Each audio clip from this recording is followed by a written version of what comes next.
Good morning, good afternoon, good evening, whatever time it is you're watching. Today's chamber webinar is on blogs and how to use it for business. Blogs are pretty simple. It's just a recording of personal opinions, activities, experiences. For a business, it basically tells a story. And who better to tell your business's story than you, the business owner? What is the purpose of a blog? Well, and why do businesses do it? Blogging actually started in the late 1990s. As you can see from this article, it dates back to 2005. Blogs will change your business. So businesses utilize blogs for a number of reasons. Some of them include driving traffic to your website and to your business. An audience is searching for a specific thing. It may be what your business can offer. So how about utilizing another means to get them there? Nobody likes to be bombarded with emails, so a great way to get information to your customers is through a blog. SEO stands for Search Engine Optimization. You have to think of every blog post as another searchable opportunity.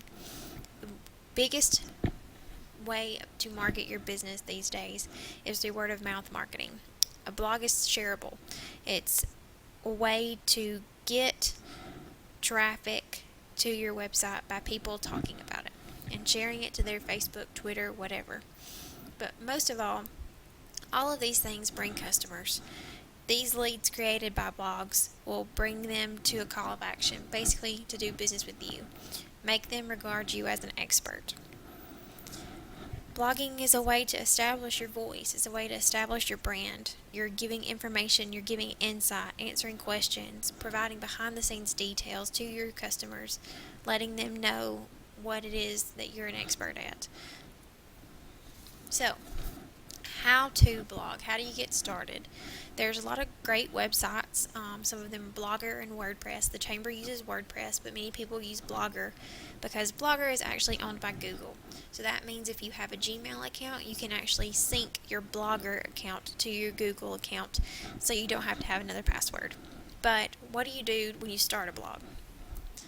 Well, you've got to come up with a name for it, first of all. Ours is actually called Chamber Chatter.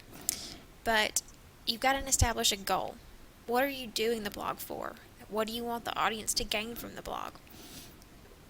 Think from the perspective of the audience. Who are they? What do they want to learn? So when you're thinking about the audience, you're going to create the content that they want to read, that they want to share. How often do you blog? Well, my best advice is to create a calendar. Create a calendar and share a variety of items: news, how-tos, studies and research, reviews, and personal takes of your business. You can actually get a customer to do a guest blog. You can tell them your goals for the next year. Tell them about events, give them recaps, or tell them about what's coming up. Answer their questions. Do interviews to let them get to know the behind the scenes. But most of all, tell a story. Tell your business's story, because that's what your customers want to learn. But don't just stop there. Don't just create a blog and then depend on the world to find it. Promote your blog.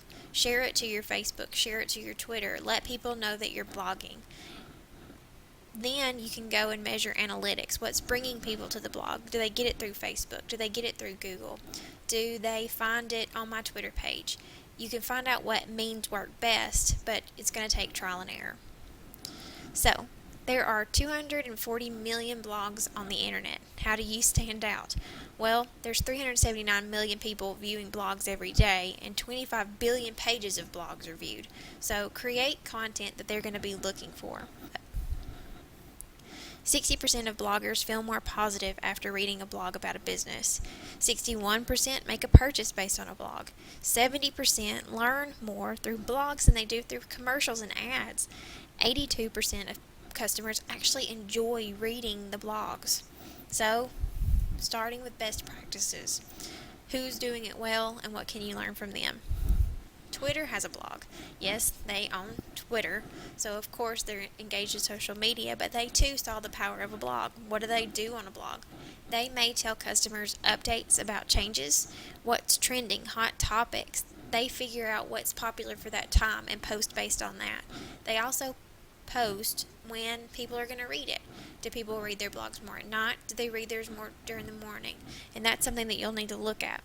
They use searchable titles that you can see in the blog posts that we have on the screen. They've even used a hashtag, the # to create conversation based around that hashtag.